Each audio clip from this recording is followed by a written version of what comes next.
keep it going though. And then Facebook. Yes. Mucho. Got to share it with the parish. With the peeps. Got to get up to over 50,000. 50,006. Yes. Let's do it. With all the peeps. Live on Facebook. All right. Oh my gosh. All my friends. All my rowdy friends I are don't see here it. for Tuesday night.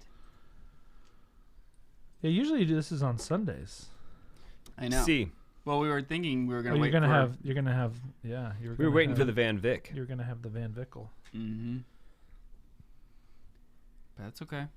Shade of ice. This is live now. Yeah. Shade of ice. It's just so easy. It just is there. It is just Today, so I'm easy. here to give you the assurance that I have not forgotten you. If we want to see the new evangelization become more than just jargon, if we want to see it grow legs and gain traction and change the world, we have got to take seriously our responsibilities as husbands and fathers, and especially as sons of God. I want to propose to you then that something that our world is desperately in need of in the midst of this crisis is Catholic Christian masculinity. If you want to be a good father, then bring your children to confession with you. I can't get there unless I become a man of ascesis, a man of asceticism, a man of training. A man not doing penance, a man not disciplined, is not a man. You guys have upped your game. You know what, guys? I gotta say, I love the concept of Man Show. Warning. The Catholic Man Show is about to begin. Title.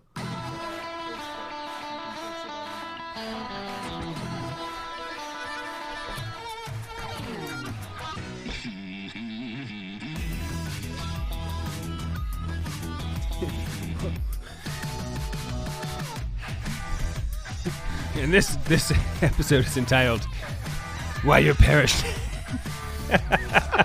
Why Your Parish Needs Man." Instead of what? Instead of men. Why your parish needs men.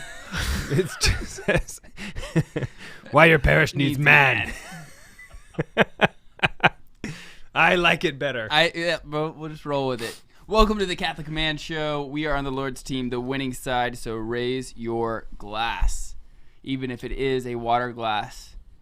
Welcome to all the men who are doing Exodus 90. Dave Niles here with Juan on the buttons. Also, he is... Did you just say that you were David Niles? No, David Niles is here. Okay. With Juan on the buttons. He also is the one who titles all of the shows. Well, at least he types it out on the... He types it into the computer. He types it in there, just throwing that out there. We also have Jim here with us this evening. He is making sure that no one is going to get through the doors. And we also have our good friend, no stranger to the Catholic Man Show, Father Brian O'Brien, priest of God in the Diocese of Tulsa in eastern Oklahoma, pastor of St. Francis Xavier in Stillwater, Oklahoma. I just am noticing the title is even better because there's a question mark at the end. It's called "Why Your Parish Needs Man?" There it is. It's so good. Father, welcome to the show. It's good to be here. Thank you. Yeah, it's good to always have you back in There's Tulsa. not, is laughing allowed in Exodus 90? Should we tone it down? Yeah, you need to go take a cold shower. Welcome back to Tulsa. Great to be here. You were the president of Bishop Kelly High School. I was about in 10 my years. former life. What was no longer. What was the hardest transition? Because you go to seminary, you're focused on like becoming a parish priest. You get thrown into more of the. You probably were an associate pastor for a little bit, but then you get thrown year into and a half. Yep. You were at Christ the King, right? Yeah, a year and a half. Right, and then you get thrown into being the principal at Bishop Kelly for Yeah. 10 years. Yep. So that's a long time. And Were then, you also the principal? Were you the principal and the president? Formerly president. Okay. Yep. And then you get back into the pastor game. What was the biggest difficulty in the transition? Like, what was the one thing you're like, oh yeah, I forgot about being like? Were you rusty? When I was at the high school, I was very rarely like in hospitals and nursing homes, and now I'm in hospitals and nursing homes a lot, like 2-3 times a week. Right.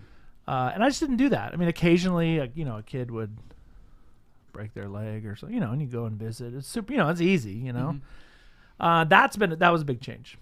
That was a big change for sure. And then also just like the very like especially like preaching. You're preaching to the target demographic. Like one, high school kids and like teachers and parents, and now preaching to high school kids and parents, but also 4-year-olds and before you could give like the "don't be stupid" homily over and over and over again. Well, you can make like when especially UK.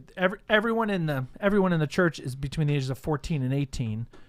There's certain, literature references you can make. There's certain sort of pop culture references you can make. That now don't work. Twilight homilies. Really, sports. Really you could. I could. Sports reference. And now I'm like, all right. I mean, I would need to. You have to make like sort of cross-generational sports references. Sports. Like Oklahoma State references. Plenty of those. Sure. Always. Do you, be honest, do you bash the Sooners in any of your homilies? No. I could, but I don't. You might think about it. I mean. No, I keep it classy. Okay. Respect for the opponent. I do think actually bashing the Sooners is pretty classy. I do have one parishioner who went like to OU. Okay. So you wouldn't lose that many. He sits in the back. So you wouldn't lose that many. It'd be No, people love it. Yeah, people love a little OSU reference, but you can't go to that too many times. I mean, right, sure. Not trying to be cute. Right. Trying to preach the gospel. So you're there with Father Kerry Kulich, also your co-host of Pastors of Pain. We have a little show. Yeah, a little show. Yeah, yeah. And with a very specific demographic, Payne County, Oklahoma. Yep. How's Father Kerry doing? Father Kerry's doing great. He's building a brand new building. Yeah, I'm super pumped. It's right by the football stadium. Right next to the football stadium. Can you believe that? Like, what real estate? It's great. Yeah. It's great. There was a lot. I don't know what was thought of. I mean, we've owned it since the 60s. Right. The diocese has. And it's awesome. And especially when that new church is done, they're already kind of talking about the evangelization opportunities on a football. So there's OSU gets 6 home football games every year. It drives the local economy. And they're just going to have just a huge opportunity. I mean, thousands and thousands and thousands of people walking by to come in and pray and see. And it's going to be a beautiful church. And it's going to be a beautiful church. Which is, beauty evangelizes. Yep. Stillwater is really, I mean, you're not cornering the market on it because, we still have Holy Family Cathedral. We're hanging It's on. pretty nice. It's pretty nice. Yeah. But, man, you guys are, like, really loading up. There'll be basically two brand new churches within 5 years of each other. But not just brand new churches. Beautiful Beautiful really churches. nice churches, yes. Yeah, beautiful churches. Yes. Because very key. Beauty attracts. Yeah. Not all churches we've been there same. 4 years in our church, and we still have people who like stop by all the time. Do you have the stained glass windows? Do you have the stained glass windows? Stained glass windows is a kind of a 2022 project. All right. So I mean, they won't be in by 2022. 2022, we're going to make significant progress on the stained glass windows. Because you need to have someone make them and design them. Yeah, so we're actually choosing a company right now. So we're kind of talking to a couple different companies. Nice. Can't be that many of them out there. No, and the hard part is that kind of the size of it. So our church is, it's big, and there's a lot of windows. And so we talked to one company, and it's kind of a small operation, and they said, we can do it, and we'd probably produce, a window about every 6 months. And I'm sitting there like counting. And so start to finish, the project would take 19 years. Wow. And I'm like, no, we can't do that. That's not going to cut it. Because, what if like, the artist. What if he dies? Quits or dies or, like, now okay. You're in trouble. Now we're stuck. Right. Anyway, so we're looking at a larger firm who can really crank it up. You got to go big with stained glass windows. You just like look at some of the other parishes, like in Pawhuska. It's just that's what we want. Such a kind of that German. We've kind of centered in on like you can Google it, kind of the Munich style. Okay. So that's what you see in a lot of those Holy Family, the Church in Immaculate Conception in Pawhuska. I mean, but Pawhuska is a beautiful church. It's an older, smaller church. Yep. But people come from the windows hundreds of miles just to see their windows. Are awesome. And like, if windows will get people into your church, all right, spend money on windows. And we want them easy to, solution. that a building can preach. And so we want our windows are going to be very biblical. One side will be the Old Testament prophecy. Right across from it will be the New Testament fulfillment of that prophecy. Ooh. So it's going to be, you're going to walk in, you look left. Oh, okay, there's. Are you going to sneak Mary in like a whole bunch? Oh, Mary will be in there a lot. Oh yeah. Oh yeah, we love Mary out in Payne County. I don't know about you. I don't know about you guys over here, but we love her. We're doing a parish-wide Marian consecration right now. Are you? Oh, Yeah. Nice. 33 days to morning glory, Father Gately. It's beautiful. We have about 150 people doing it. That are I was doing just it, talking that we to a know guy of. about that today. About the guy who runs the Perpetual Adoration Chapel at St. John's here in town. Yeah. Trying to get several of the local parishes here in town to all do it together. It's been awesome. We did during Advent. We did a couple 3 talks on Mary, called it Meet Your Mother, and then that was leading into the consecration. I'm pumped. It's so good. It's so good. That is awesome. Sweet. So we're gonna talk about how to evangelize men in the parish. All right. Talk about that today. I'm down. This evening. We've talked a little bit about this aspect in different ways. We had one show, I can forget what it's called, but it's something like how to evangelize and not be weird or something like that. Yeah. And for some people, that's a struggle. Right. And then we've also had You one. could just do a show on how not to be weird Yeah. without evangelizing. Yeah, I also think for some people that is a struggle. That is a struggle. Yeah. And then I think we've talked a little bit about the responsibilities that men have within their parish. Totally. And what they're called to do, what the laity is called to do. Even in the Second Vatican Council, was looking at that right now earlier today. You were just carrying that around. Just hanging out with the carrying the documents in my pocket. No big deal. But it has the calling of the laity, and saying that the priests need, obviously, the laity to have lay apostolates, and it's actually their duty to do so. Yes. So I think it'd be good to talk about this. Talk about some of the struggles that I think we're seeing. Some of the struggles that definitely some of the bigger parishes may have versus some of the smaller parishes. I don't know. Yeah. And then whatever else you want. I'm down. No, that is a worthy topic, and I think one that can challenge the listeners. All right.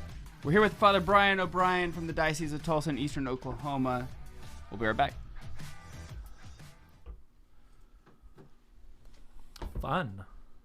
Mucho. There we go. Also, when you say mucho, you have to kind of do it in a lower register. Mucho.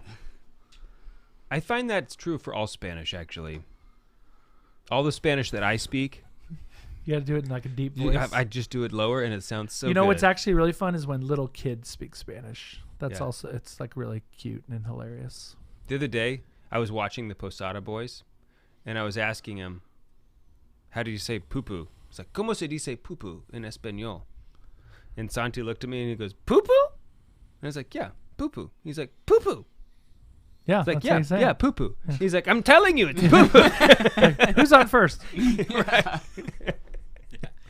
The Bishop Conderla speaks fluent His Spanish is very good, yeah. So he was at Holy Family once, and he's switching back and forth, and we're sitting first row, and he switches to Spanish, and Santiago's like, he is speaking Espanol, and he's just pointing at him and very surprised, and Bishop noticed that he was all confused and everything, and he just got a huge kick out of it. That's awesome. All right, let's keep rolling. Bishop Conrad does awesome about integrating English and Spanish back and forth. Yeah, he just switches. Well, and he doesn't just repeat. It's like two homilies happening simultaneously. Yeah, it's two different homilies. Sometimes he repeats, but really, 80% of the time he does not repeat what he's saying. No kidding. It's just which for me is best because I get the full experience. Yeah. Yeah, you get two homilies. So bonus. I always you're wondered more culpable if he was basically. repeating. Yep. Because like sometimes the people who speak Spanish will laugh at something he says in Spanish, and I keep like, oh, this joke coming. Here comes the joke. Wonder what it is. Like, oh no! And then like nothing. It's like, oh, there's nothing funny. What did he say?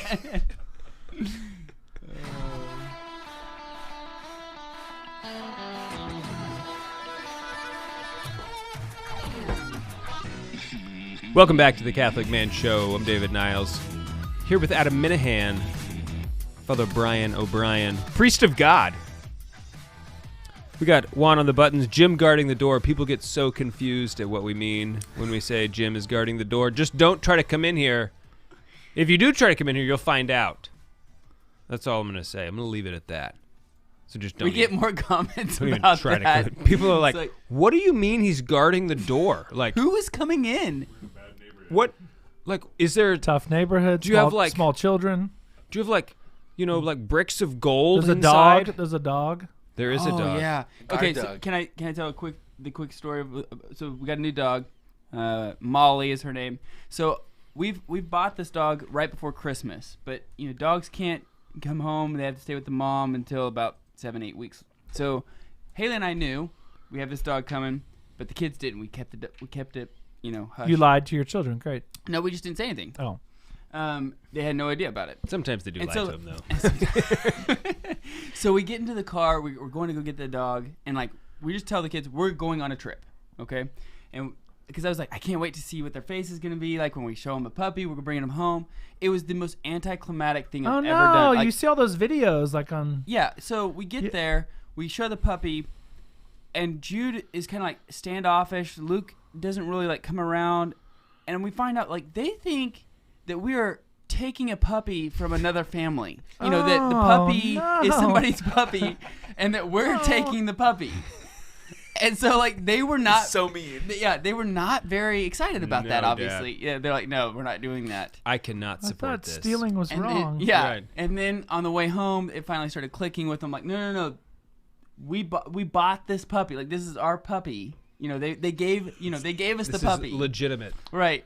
And then it became exciting. But Mom and Dad are stealing puppies. I wish I had that to do over again because we kept that secret for a long time to get like a reaction, and it just did not happen. You needed some more clarifying this, like the situation, the status, right? The and puppy's status, right? Exactly. Like, look at this puppy. Guess what? This is our puppy now. That's what I did.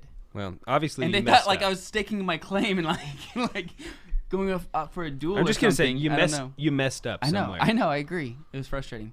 Anyway, so we're talking about men in the church in our parish, or we're going to be. Who else can transit? What is the word? Not transition. Transition. Thank you. Definitely not you. Never mind. Let's just keep going. I can't spell it, but I can say. Okay, so we're talking about men in the parish. Yeah, where are they? Where are they? There it is.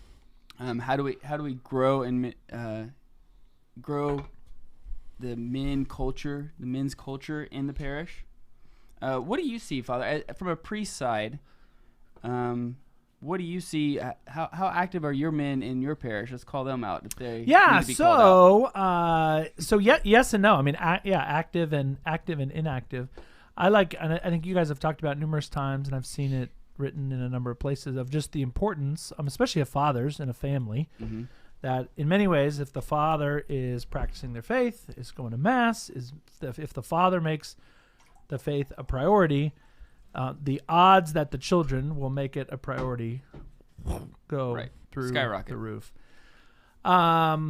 I think so. In my parish, we have a lot of men that are involved at lots of different levels.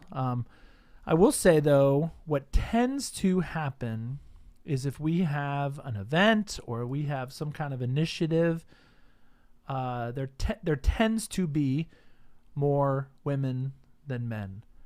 And I'm sure there's like a sociological study of why that is. But I think there are times when we have made, whether just like in the parish or just like a kind of across the church, we've made things more kind of female oriented, feminine. Yeah, and like, I mean, either the way we advertise something, or I mean, you guys have found out, I mean, just with this group, I mean, the amount of people that watch this show and like have been kind of inspired by it, and Exodus 90 and the camp out and like all that. There's something about kind of men being together, and it's not that men can't be with women. If a man can't, I'm a like, big be, fan actually. Be in with the my wife. Yeah, if a man can't like be in the presence of women. I also like my wife. Like, good, okay, you guys passed. If if you can't be around women, then you got a serious problem. But there's also something about like a men's only gathering. And I think what happens, I know this happens in my parish a lot of times, is like a guy's like, kind of moves in, or is, goes to daily mass, or is like all about their faith. And the immediate thing is like, he has to join the Knights of Columbus. And it's like, okay, I mean, fine, but maybe he doesn't want to, or maybe that's not his thing. Like how many sort of outlets for men are there besides the Knights of Columbus? And I think that's something kind of across the board that parishes can work on. So there's always things you can kind of plug into. He can be an usher, which is fine. And like, we need ushers, but like, is that a way that a man like draws deeper in his relationship with the Lord? Is the Knights of Columbus like a way that a man draws deep? Potentially. It's going to a men's conference once a year. I mean, yeah, maybe there's opportunities for those conversions, but I think we're not doing enough to kind of set up men to be around other men of faith, to be inspired, to grow in their faith, to learn how to be husbands and fathers and men in the church. I just think it's something we're not generally good at, which is, I think, where you guys have kind of filled a niche for a lot of guys. Yeah, I think one of the problems with like your average parish gathering is that the things that you're doing while you're there do not really excite men very often. Like, oh, let's sit around and like talk to each other. Like, that's cool. Like if you get at a good table with people but just like the activities of whatever the gathering is, very often they were planned and executed by women. Yep. And therefore tend to be more things that women like to do. Sure. Yeah, there's kind of that inherent bias, if you will. Like, I don't know, how many times is there like even a beer available? You know what I'm saying? Like, hey, we're here for like this thing. After the 8:30 mass, where is the beer? Right. Exactly. Like coffee and donuts. Like, who wants crumpets? Like, coffee doesn't get rid of the shakes. I'm just joking. Okay, that's not what we're talking about. I'm just joking. Sorry. But like, so in my parish, the steak night at the men's club, it's the most attended. There'll be like 200 guys to come. Who runs it? Men's group. The men's club. Okay. But see, here's the problem that I have. But on the this. regular men's clubs evenings, like there's not that many. There's like 12. But here's the problem with that. I don't know how many there are. Our parish is, might be more than that. Even if you say there's like 200 guys, okay, there's 1,800 families in my parish. Yeah. And like we're like, there's 200 guys at the men's club. Yeah, and you think that's and so it's like, awesome. That's awesome. It's like, well, we have 1,800 families. Yep. That's sure. That's not very many. Right. So what's happening here? I don't. So I think that there's two things that I've experienced. 1,600 of the families are all vegan, so they don't they don't want to come to steak night. Yeah. So there's two things that I have encountered as I've gotten into men's groups. So one is that they see there's old guys in the men's club. They've been going there for years. New fresh blood comes in, new young guy. They're like, okay, now we got to get him plugged into everything. Yeah. And then they have this thought of, I don't have to, like, my work is now done. It's now time for the new generation. And what ends up happening is you just burn them out. You just like, I don't want to do this anymore. Like, you get to the point where you become the secretary, then the vice president, then the president of the men's club, and then you're... or you just never come back. Right, or and then Yeah, you're they in come on charge- too strong, and yeah, it's and like, then all right, I don't need now you're in this. charge of the garage sale, and then, all these other things, Yep. and then you're just like, that was too much work. Like, I didn't sign up for this. Yep. Because like the reality I is have a family. Exactly. Or an The important job. older people in the parish, older men in the parish, they should be the ones running it. They have more time. Like if you're retired, you've got more time than I do. It's true. To run the men's Yep. club. Yep. So you should probably be the one doing I also it. think that one thing we have not talked about in all of this is Jesus. Yes. Can I Let's go do that. there? Let's go there. Can I go there? Big Yeah. fan. So I think a lot of times our men's activities are social, and social is fine. There's certainly a place for that in the parish. And an actual need for that. Yeah, and a need for it. Yeah. I mean, good hospitality, a steak Fraternity. night. I mean, a steak night for men, awesome, great. Right. But then I think one of the things that parishes, we've been kind of talking about this among the priests and deacons the last couple of days here in Tulsa. We've had this guy Dave Van Vickel from Pittsburgh. Awesome. Has really challenging us on like parish evangelization. And the thing is like, you got to have movement. Like everyone is on a trajectory. We're pilgrims, right? We're moving from one place to another, and so there has to be this movement in the parish, spiritual movement. Okay, so I've joined the men's club at my parish. I've joined the Knights of Columbus. I've joined a small men's group, whatever. To what end? Mm-hmm. If the end of the men's club is we meet each other, then blow up the men's club. Yeah.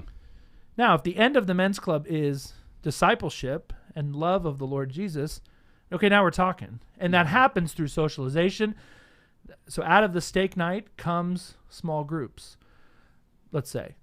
In that small group, we study the scriptures, or we study the kerygma, or now we're talking. But if the men's group exists for men to get to know each other, or like I've seen parishes where it's like a lot of business contacts get made, like in the men's group. Right.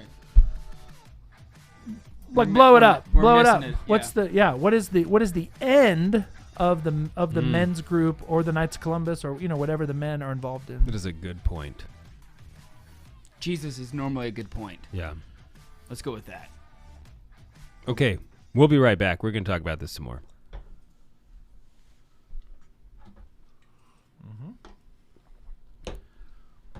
We haven't talked about the water yet. You were right. Well, we mentioned it, but they're wondering about what we're drinking this evening. Yeah. La Croix. Vodka. Maybe. I'm okay, but I'm okay. All right, let's Good on it? see. Mucho. Vámonos. Uh-oh. Muchos vámonos. Yep.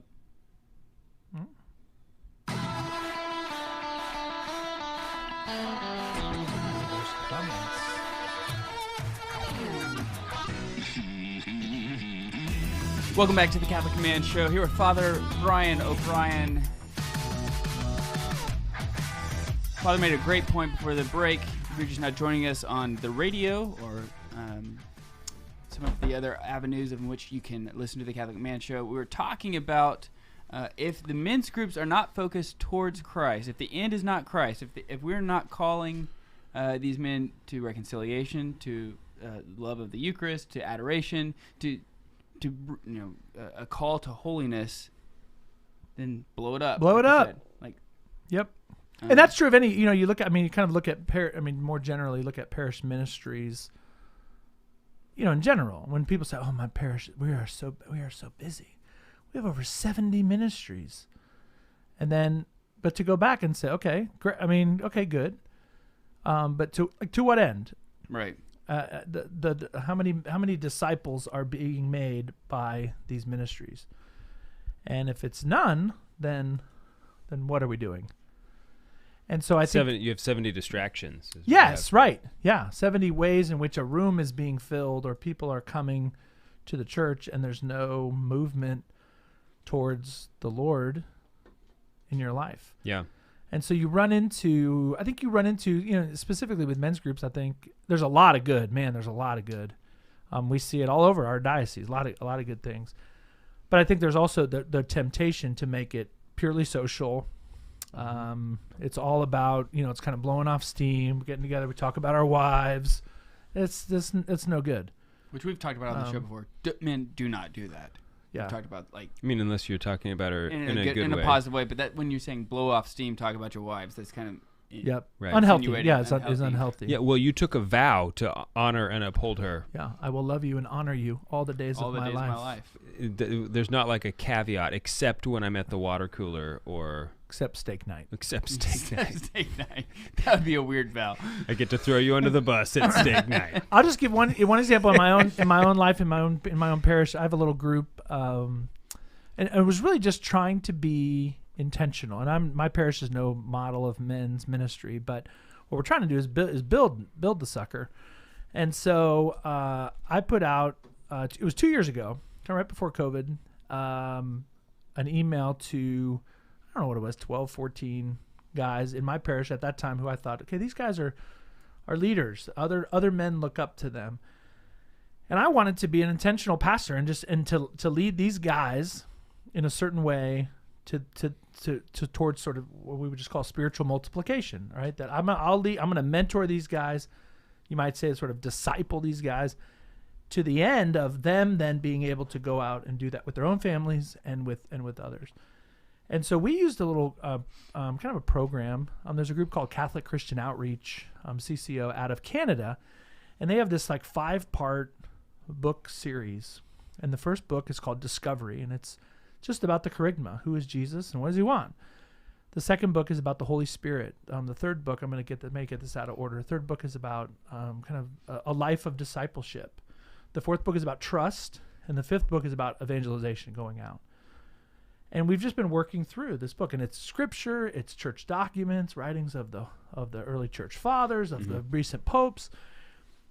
And for me, it's been super edifying. I have six guys. We've met COVID on and off, but basically every Friday morning at 6 a.m. from 6 to 7:30 at my kitchen table for the last 2 years. And it's been awesome. And we're about to end. We're 3 weeks away from being done. And now my challenge to those 6 guys is, can you do what I just did and go out and find 5-6 guys and lead them in this way to raise up leaders in the parish. Now you got to be very intentional. I mean, it took a long time, right? It took a lot of energy. It takes a lot of that kind of one-on-one. I think a lot of times we are too, with men and with women and with kids too, like we just bring like a speaker. We bring in a speaker. Right. Like that was our men's ministry. We brought in like a manly, kick butt, awesome speaker. But what's the follow up? Right. Where's that leading to? Is that leading to that man it's the small groups. Who hasn't been to confession in 5 years going to confession? Like that's where that movement is, that repentance towards a greater and deeper relationship with the Lord Jesus. Some accountability even. Yeah. And so that's where, I mean, guys out there that are talking about kind of men's groups, like it can't just be social. It can't. Social is certainly a part of it. But it can't just be social. Where is it going? To what end is this group of men meeting and reading a book, doing a Marian consecration, doing this consecration to St. Joseph? To what end? Ultimately, to a deeper love of Jesus and his church. Yeah, I think there has to be some level of like natural attraction, right? Just like get people there, right? Because if you're like 20 and you show up at the men's club, and the next closest person to you is 20 years older than you, or more, right? Then it's like it's going to be really hard to get more 20-year-olds, right? So you have to have something. But ultimately, I think your point. I'm so glad that you made that. Is like, look, what is the point? Why even get them there if you're not going to do something with them? You're not going to introduce them to Christ. Yeah, because this is the church, and that doesn't have to be at meeting one. I mean, steak night, as you know, we're gonna have good food and some beer, but then what? Okay, now we got the names. Now we got names of men in the parish. Okay, now we're going to invite them into something else. If it's just steak nights, you can do that anywhere. Right, and I think that's what the men's conferences are good for, right? They ignite, they get people going, they get people off their butts, they get people moving. The movement starts, but it'll easily fall off if you don't follow up with them. If you don't go back and shoot the email off to them, and thanks for coming. Hey, here's a group of guys that you should meet with within your parish. These are all the guys who came to this men's conference from your parish. Yep. Here's their contacts. You have to do something like that because I think the real evangelization happens and the real the sharpening iron happens in these small groups. I think it's harder to do when it's big groups. I think a men's conference or even bringing in a speaker there, I think it facilitates an initial encounter with the Lord. I mean, I think a lot of guys have some pretty serious conversions. Sure. You know? I mean, I think those conferences, one of the beautiful things as a priest, going to some of those things, is the confessions. Right. You get guys who a speaker just hit them right between the eyes. I mean, you guys on the intro of the show tonight. I forget what I think it's Father Meyer from Indianapolis. Oh yeah, he's in a there. man who doesn't. What he said, who doesn't do penance. Man who not disciplined. Yeah, is not a man. Yeah. So you say something like that, and guys are like, oh crud, am I disciplined? Man, I stink. What I haven't been to confession in 5 years. I'm a woman, and so I'm gonna go. And so that initial encounter, but then what? Then what? Right. And so that's where small groups come in. That's where, I know you guys talk about adoration, and I love walking into my parish church and seeing, when we have adoration, I love seeing the Lord in the monstrance, beautiful. But then looking around the church and who's there. Mm-hmm. And it's a lot of women, but also a lot of men who come. I mean, I know you guys do, you take an hour at your parish. Mm-hmm. That's so important for the man to have that time with the Lord, but for other people to see that. We have a guy this guy, and he kind of rolls in with his kids, and I know you guys do that. You bring one kid. I think you've said over the years. Yeah. It is so beautiful, for other to see. I mean, as a priest, I'm inspired by the men of my parish who come and do a holy hour. Mm-hmm. Are they there to impress me? I hope not. But it's impressive. Right. It's awesome. And that's what we need more of. At Holy Family Cathedral, we've seen a blossoming of families coming together. And the men's group starts once a month with 45 minutes of a holy adoration and confession. And then we move into the social. And love it. And sometimes people go and they say, I can't stay for the social part, but they know that they chose the better half to show up to. Mm-hmm. So they can see that connection. Yeah, and I would be worried if guys were like, okay, we're gonna do a holy hour, and then we're gonna have social. And the holy hour is 2 guys, and the social's 50. Right. All right, we got a problem. There's the lack of conversion. Our speaker these last couple of days here in Tulsa, talking to the priests and deacons, Dave Van Vickel, he one of the things he said he tried to implement at his parish in Pittsburgh is every meeting, no matter the meeting at the parish, every meeting begins with 5 minutes of mental prayer, and then somebody gives a 5-minute testimony of how Jesus has impacted their life. Just somebody at the meeting. Yes, at every meeting. You're not going to bring someone in to do that for you. It ought to be somebody in that meeting. Right. And we were all just which means that eventually it's going to be you. Yeah. You mean you can't avoid it. Eventually. Right. If you're in a small group. Right. Well, we heard Karen last week. Susan, it's your turn. Yeah. We're the only 2 people. So I love that idea. Picturing at a parish, so it's obviously women. Of just prioritizing. So to Juan's point, what they're doing at Holy Family Cathedral is beautiful, and the message that sends to men is prayer first. Mm-hmm.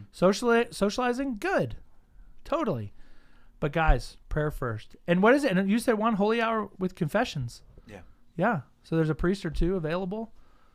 I mean, that's awesome. That's awesome. And then guys can count on it. Guys can count on getting into that regular practice of confession, trying to fight back against the sin and having the support of the parish priest for the men's group it definitely helps. That is definitely a right. Men respond to authority, and having the authority of the priest there makes a big difference. Yeah, I love that. Calling them out to come. Like, hey, man, I'm here. You don't think I'm busy? I expect you to be here as well. Yeah, I love that. I love that. Kudos to the priests of Holy Family Cathedral. We're here with Father Brian O'Brien. We're talking about how to evangelize men. What are we talking about?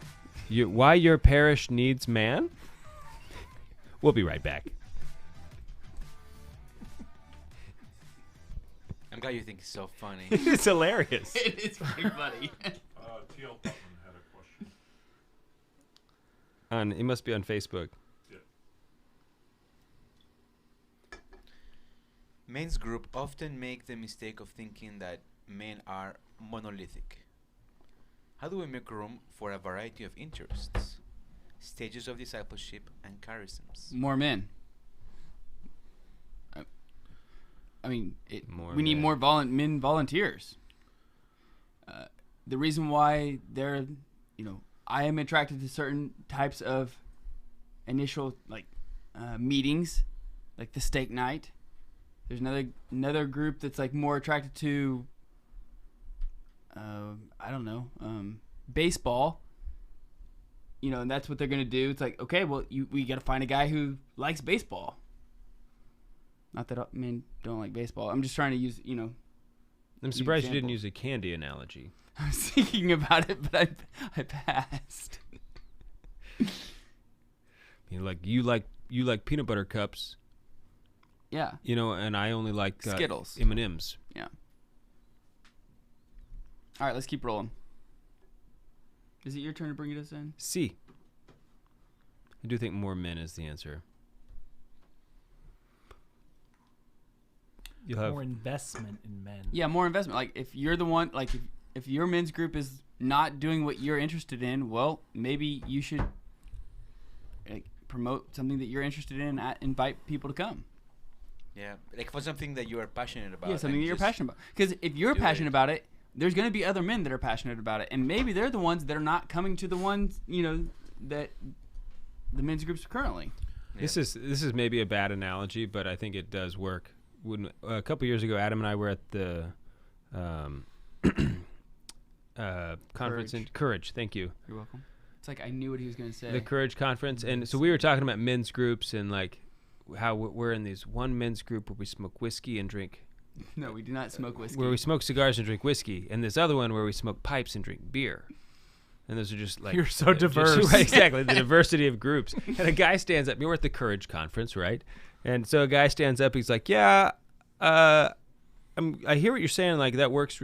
I just don't think that me and my friends would want to, like, really smoke cigars and drink whiskey. I think we'd be a lot more interested in champagne and show tunes. And I was like, that's a great name for a group. Like, do it. Yeah. Champagne and show tunes. Like, man, it's got to... Like, but... Leading to what? To like that discipleship, the fellowship, right? I mean, like, but if that's what draws you together, I mean, if that's like the thing that gets there to start the conversation, yeah. So that's all I got. We could watch Jesus Christ Superstar. I would not do that. I do actually like show tunes, but I would not watch that. That's ridiculous. Just saying it's a. What's the buzz? Tell me what's happening. What's the buzz? Was that in that? Yeah. I think that was. Why do you want to know? Don't you worry about the future. Think about is today that in instead. That? Is that in there? Oh. It's totally in there. It's been a while. Sorry. Never seen it. Welcome back to the Catholic Man Show. I'm David Niles.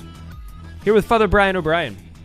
Father, I have to give you a compliment. I had a client who went to Stillwater, and he was floored, is what he said. I believe that was the exact word that he used. Floored? Yes. When he walked in, he was there, like, meeting his son, who's, a student at Oklahoma State University. Go Pokes.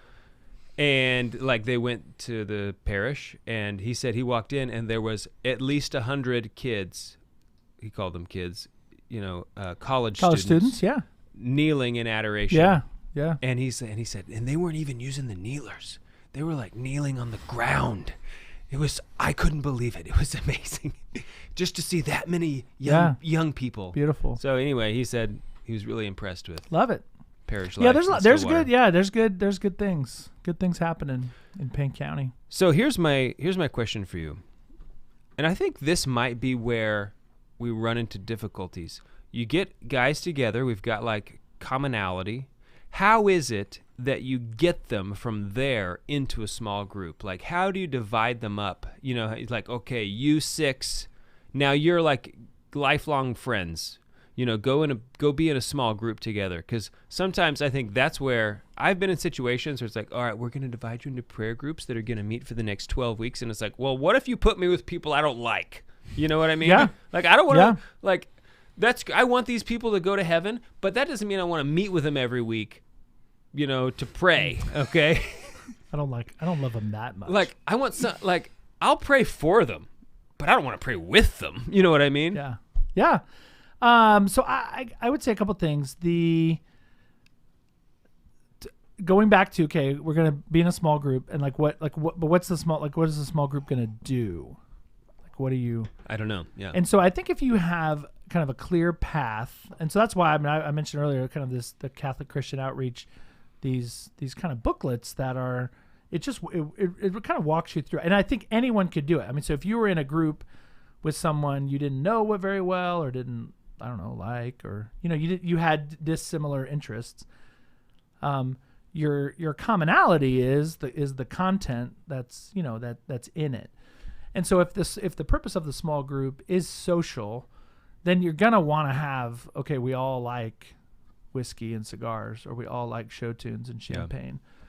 But if you get out of that, I mean, if the commonality is a desire to go deeper in one's faith, then cigars and show tunes, they don't matter, may coexist, may sit side by side, right?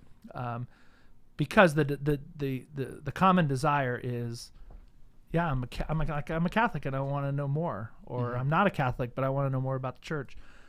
When that's the commonality, boom, then you're rolling. Because then you can have people of different ages, different kind of married men, single men. I mean, the group that I have on these Friday mornings, all 6 are married, all 6 have children, but they're, you know, different ages. I know on the older side 60, on the lower side 30 something. But the commonality is we all go to this parish, and we all want to draw deeper into our relationship with the Lord. So what would you say, like, if so I'm just going to use myself as an example. I might say, look, Father, I already have different men's groups I'm in. I already go to, like, adoration hours. I'm already doing, like, all these things. You know, I've got 4 kids at home, 1 on the way. Like, we haven't even made that announcement yet. I'm just saying hypothetically. Oh, okay. It's like, oh, wow. Does your family know? Yes. Okay, good. Hypothetically, they know. Even in the hypothetical situation I'm talking about. You know, like, I don't have time for another men's group. Yep. What do you say to that person? So you may not need it. I mean, I would say there are kind of 2 points. If your faith is growing through the things you're already doing, through your daily prayer, through the group that you're in, then great. Then you might not join a group in order to sort of make those goals of living a more virtuous life and deeper prayer. But I would also say to those who are committed disciples, including the guys in this room, if you've had an encounter with the Lord, you've had a conversion, you've made a conscious decision at some point to make Jesus Christ the center of your life, I think that comes with it a certain responsibility to now help others do the same. So to look at your own life and say, okay, who helped me? Okay, maybe it was my father, maybe it was my mother, maybe it was my priest, maybe it was a small group. To say, okay, the Lord is the center of my life, and that came about through in all these different ways. How now can I look around my parish and bring other guys along? So I think part of discipleship, Jesus says, go and make disciples of all nations. That was the last thing he said. That's kind of the final commandment. And so it can't just be, and I'm not coming after you, but like it can't just be about I'm growing. My faith life is on a great path. Right. in the church, we have to be able to say, I'm going in the right direction, and I got to bring them with me. And I'm bringing people. You with have me. to. You have to take care of your own faith life, no doubt. But, Yes. But I think you can't give what you don't have. I agree, Father, that if you are, I asked that question because I think probably a lot of our listeners also might fit into that category. Yep. People who are already serious about their faith, and they think like, I don't need I read all these books, I devote myself to all these great things. Well, they're worried about getting burned out. Someday we're all going to stand before the face of Christ at our judgment, and He's going to, bring these situations up. Was He calling us to do something else? So it's something we have to be honest about, I think, in your prayer life. And if you are a disciple, then I expect you have a prayer life. Yeah, disciples ought to make other disciples. Right. It just should be part of it. And so, what how can I help the men of my parish? I don't know that it's another social. I think it's the gospel mostly is spread through personal relationships. Right. Standing on the street corner kind of has its place. A big conference has its place. But where the gospel is transmitted, and not only just sort of spoken, but planted, and where that seed is watered and where that seed grows, is in the life of the family and in the life of the parish, in personal relationships. And so that we get into these relationships with guys. So for those who are committed disciples, look around the parish. Who's out there? Who's kind of ready? Who's looking for more? And maybe it is the guy who shows up at the steak night. Okay, great. Let's go. Let's get him. Or maybe it's someone in your office. I mean, it doesn't necessarily. It's not always going to be like a somebody program from church through the parish. Right. Right. Your disciples and yeah, we stink at like inviting people to mass. Just like you have all of these different things. Your kids are in groups, and there's other parents there, and like whatever it is, there's guys all around you. And I know that probably everybody listening can think of at least one person who, when they think about them, say, you know what? He might be open to listening when I talk about the basic message of the gospel. Yeah, to the kerygma. If it came up in like a normal conversation way, right? And even just the first part of the kerygma, is that God loves you. That's a message I think we kind of assume that people know. Yeah, you're right. But a lot of people don't know, and so to be able to share that basic message that God loves you, sin entered the world. Christ came to conquer that sin and now calls us into a relationship with Him. Yeah. And even before you start off telling them God loves them, you can start off by telling them, I realized God loves me. Yeah. And that He called me, and here's the things, and my own relationship was bad, and so I had to do all these things. And then you can say, and you know what? The same's true with you. Yep. So my next group at the parish, when our little this kind of group of married guys, when we're done in a couple weeks, is young dads. Oh, great! Yeah, young dads. I got three on the hook, and we're gonna invite some more. And I'm just excited because these guys are, they're church going, but they're tired. You guys know. You guys know what I'm talking about. I'm not tired, but you were. I'm sorry. What? You were at one point. I'm always tired. So kind of thinking of that. So looking around the parish, looking around work, looking around, your kid's soccer team, looking at who are those men out there who are in need of an invitation, who are in need of and I think that's a great spot to put, more father-kid events together. There's a lot of things where there's mom, mom and me, and all these kind of other little things that happen at the church, but there's not a whole lot of dad and daughter dances or dad and troops of St. George. I don't know, whatever it is, but incorporating the kids with the fathers in the parish, geared towards them to, and doing as you guys talk about, kind of manly activities.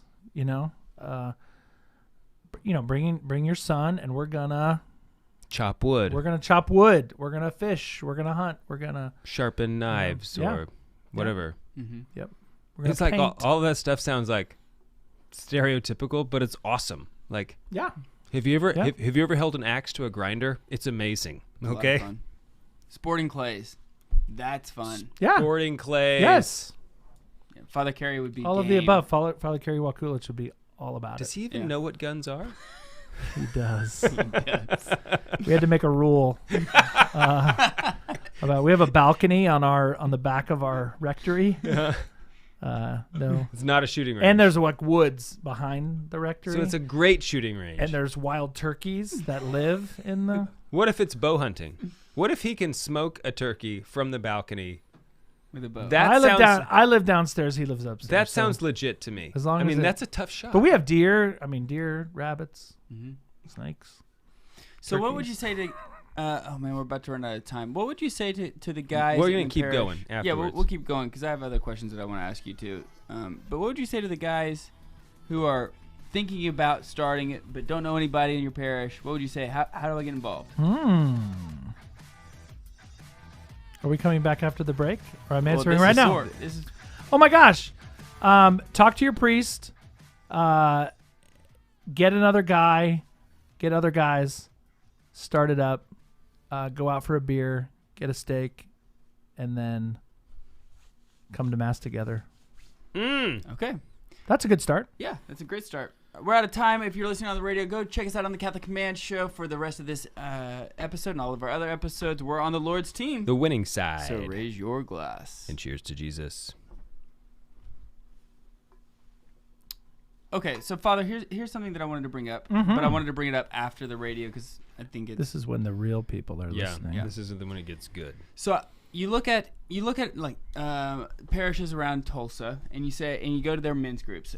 Dave and I have been to quite a few different ones. You kind of see a trend happening, right? So you see that you show up to these men's groups, and they're 50 up, or more. Yep. There's very little. Whatever happened, I guess maybe the 70s, I don't know, but like the 40-year-old range people, the early 50s, 40-year-old range people are like non-existent. Like, there's just no one that age. And then there's like, if you're lucky, there's a couple younger guys, right? So you're like trying to figure out, well, why are some of these guys dedicated to the men's group still? Like what's bringing them there? Why are they still coming? And they're the same group of guys that, have been here for 20 years. They're active in everything that they do. When you consider them the men's group, those are the 20 guys that you think of. Yeah, and I think it's because they enjoy each other's company. So I think it's because they helped start the parish. That could be. Or the men's club, So they helped start the men's club. They have a stake in it. Yeah, so they're the men who laid the sod at the parish because the parish didn't have the money to hire a groundskeeper at the time. Like, they were just getting started. They were the guys who planted the tree that is now, 50 feet up in the air. Yep. They're the guys who, made all the flower beds. They have so much work that they've done. Ownership of the parish, sure. And so I think possibly what happens when you become a bigger parish and money is less of a worry. Like, you can we can hire that out. We have people who mow the yard for us. We have a groundskeep crew. We have a plumbing issue. We just call a plumber. When you have that luxury at times, there's no need anymore for the men in your parish. There's no need. It's like, hey, listen, I know that we're here on Sunday morning and there's a leak here. It's because no one showed up Thursday, Friday, or Saturday when I sent out an email saying that we have a plumbing leak. Yep. And so there's no men are men of action. They want to be needed. They want to know that they're needed, and they want the responsibility, even if it takes you, like, you sitting them down being like, I need you here. Yep. And so when that doesn't happen anymore, there's less ownership involved, and then in my opinion, that's where the disconnect a lot of times can be. It's like, I could show up. It's like, this is how I felt with one of the councils that I was on, church council. It's like, I showed up for 5 years to this thing, and I did not feel like I could be here or I could not be here. It doesn't, like, I'm not doing anything. Yep. I'm just here. You asked me to be here, and I'm going to be here, but I'm bringing nothing to the table here. Like, this is a silly thing for me to be a part of. And then you don't want to do anything else because I don't want to do that anymore. Yeah, you don't want to say yes to other things. Right. And so how do you balance that? Like, what are your thoughts? Am I off the mark? I'm happy to. No. But I think I would pull it back just a little bit and say, what, is like, what was the show called? What's the show called? What's the role? What did we call it? What's the show called? Do we need a man? Why do parish need men? Why do parish need men? Okay, so there it is. So I would say, so why do parish need men? Is it to fix stuff? Like, is that why? Like, is that why I need men to like come to my parish in case like something breaks or to like mow the lawn? No, that's an outpouring of their desire to help and to, they care about the parish. But go back further. Like, why does the parish need men? Because men are husbands and fathers, and if the faith is going to get passed on, it's going to come through the initiators. Through, in large part, husbands and fathers. And so there's maybe kind of two parts to it. Why does the parish need men? Because men have an important role to play in building the kingdom of God. And then also, why does the parish need men? Flip that around. Why do men need the parish? And they need the parish because that's where they encounter the Lord Jesus in the sacraments. Mm-hmm. And so I think what we don't want to do is like sort of whittle it down to the men's role in the parish is the men's group or to fix stuff. Like the men's role in the parish. I mean, if you want to really pare it down, what is the man's role in the parish? And the man's role, I would say, the man's role in the parish is to become a man of prayer. That's the man's role. And then out of that prayer, out of that encounter with the Lord in the Eucharist, comes a desire to fix stuff and mow the lawn and cook steaks and run a small group. But that has to come out of discipleship. I think what we see. You can tell kind of that there's maybe, and I don't mean this judgmentally, but like, kind of a shallow faith when the guys in the men's group and like new leadership is chosen and they're not in the leadership and like they stop coming to mass. Come on. Then where was that right, faith? Yeah. If they're defined in the parish by their role in the men's group or the Knights of Columbus or whatever it may be, they ought to be defined by that guy is first and foremost a man of prayer. So if you got kicked out of everything you were doing at the parish, nobody wanted you. Nice. Nobody wanted you. Yeah, nobody wanted you to be, do anything or at the parish.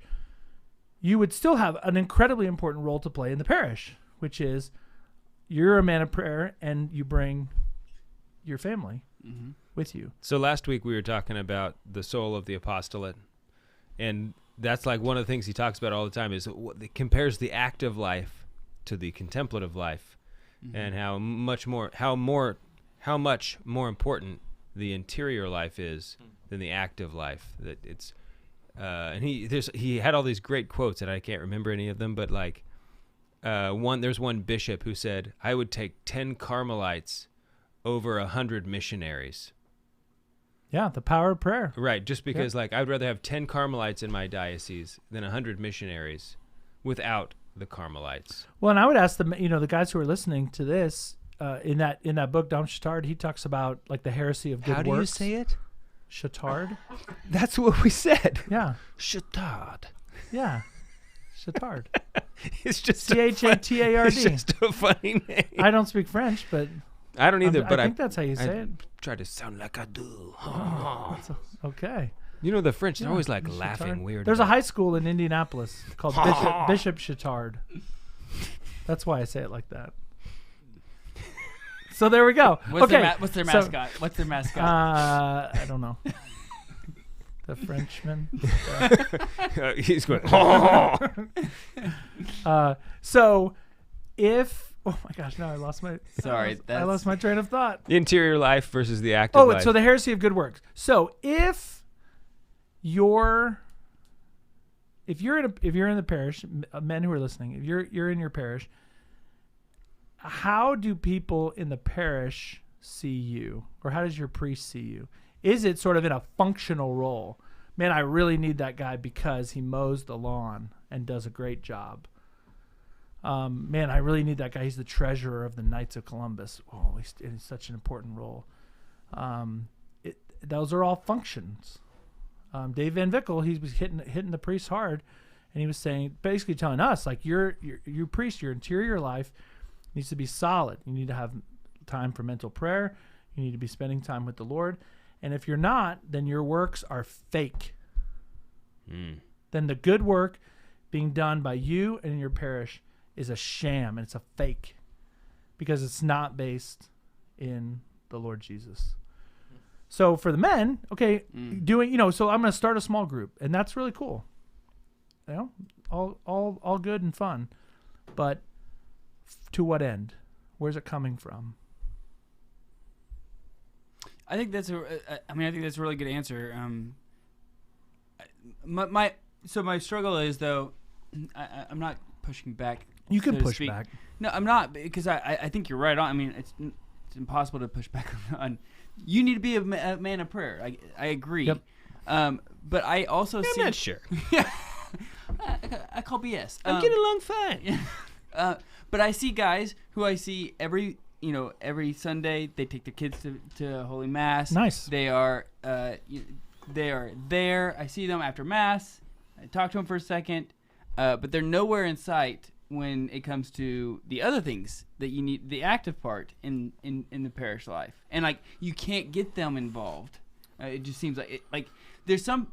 Where is the disconnect where there's some guys who started the parish, they have the ownership, and they desire to see it keep going, versus the guys who said I'm just getting my kids to Mass. Well, I would go back to your comment about whatever council you were on, and feeling like you weren't really needed. And so your time is valuable, right? And you don't have enough of it. And so, I think when guys see something that's worth their time, where they really can kind of use their charisms, we would say, in the church, they're much more likely to show up. Okay, I am really gonna be of use. I can really, really kind of in a concrete way help my parish, but I'm not just gonna show up to show up. And so I think creating more of those kinds of opportunities, which is hard, because I think it is hard when you have a staff that does the toilet breaks. We call a plumber. Yeah, and I think it is kind of hard because, like what we said already, the point of the men's group is to make and encourage men to become holy. So if those men are at home, dedicating, praying a holy hour at their house instead of showing up to the men's group, well, that's maybe better, but also if they're not coming to the men's group, if the active things, the good works, so to speak, then kind of helps build your interior life also. But ultimately, it doesn't matter whether they show up as long as they're holy. But we have to invite them. The thing is, we're not all holy, right? I'm still working on it. Clearly. A lot. Clearly. I work on it a lot. But I would say, as a specific invite. We make, we do announcements at the end of Mass, and I can make all the announcements I want. But what's going to be if I could say, okay, this weekend we have a little group at the parish. They're called the Sod Squad, and they do on Saturday mornings. They come out and with edgers and mowers and get after it and make the grounds really beautiful. I can make that announcement, or a member of the Sod Squad goes to a non-member of the Sod Squad and says, "Hey, would you like to join the Sod Squad?" That would be infinitely better than my post-Mass announcement. Again, we just stink at invitation, Yep. don't we? Mm-hmm. Yep. And then, does the Sod Squad, then, that group, they gather for prayer. Does that lead to a friendship, which leads to a small group, which leads to drawing this guy deeper into the life of the church? I like the name. Yes, I do too. I'm very proud of it. It's basically the best thing I've done as a pastor. Did you come up with the name? I don't know if I did. Wait, that really diminishes maybe, the whole, this is the best thing I've done as a pastor. Maybe the best thing I've done as a pastor was done by someone else. I'm an imposter. That's okay. I'm okay with letting other people, I've said it many times, Lady Pamela, she has all my best ideas. I don't have a Lady Pamela. You should, well. No, you should not. No, I shouldn't. No, you should not. I think I did come up with Sod Squad. Great secretary, I think I did come up with Sod Squad. Nice. Well, is there anything that you want to leave? Like, Yeah, make sure I would touch base say on? for guys, what is the greatest contribution you can make to your parish and to help your priest is to be holy. That your prayer life is in good order. That you regularly take advantage of the sacraments. I would much rather a husband and father come to confession and come to Sunday Mass and, maybe take an hour of adoration than join the men's group. Totally. No. Yeah. Can you do all those things? Certainly you can. The best thing men can do for their parish is to be men of prayer.